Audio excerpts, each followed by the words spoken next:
In the top left corner, there is a widget that says all of the mechanics, or movement mechanics anyway. The move, WASD, crouch is shift, collect is E, and jump is space. Once you go into the actual cave itself, the floor slopes down and you can't pass unless you crouch. Once you get through this section, you uncrouch again and then go down this hallway, which leads to two different sections. One being the lake hall, which has a couple of the collectibles, and then the other is this hall, which shows another mechanic, which is the movable block.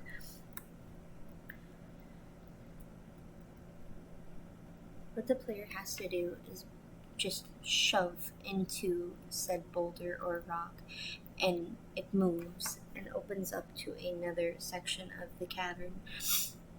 And in the distance is a glowing light, which is this yellow rock, which is one of the collectibles.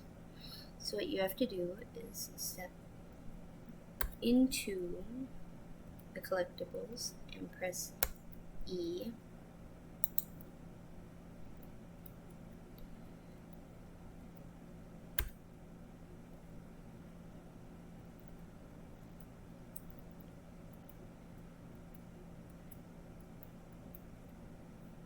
Once collected, it should say collected in the top left in a blue light.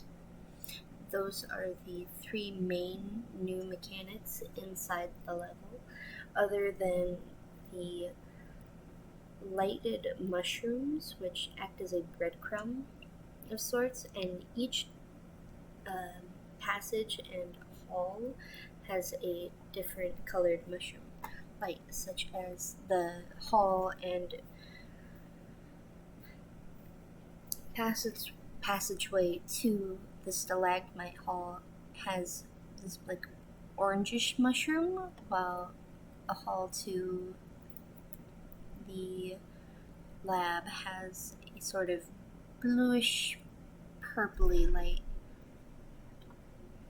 And then halls that are just main hallways have this like green color. And then if you go into the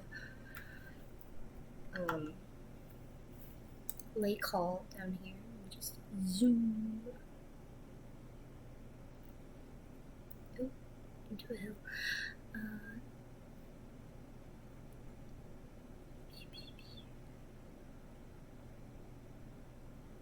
Let's see. You can see that they have a slight bluish tint to them, signifying water. And then all of the collectibles have this golden light to them, signifying these are the collectibles. These are different than the other lights. The collectible blueprints were relatively easy, starting with a sphere and then a text render to show to press E to collect, and then a little point light with a color in it, the golden light to show collectible. The event graph was easy enough, starting with a press E for the input, and then a on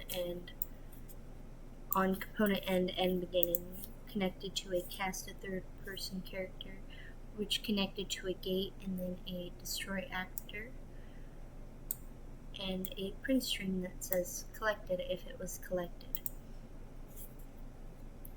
The third person character, easy enough since it already had most of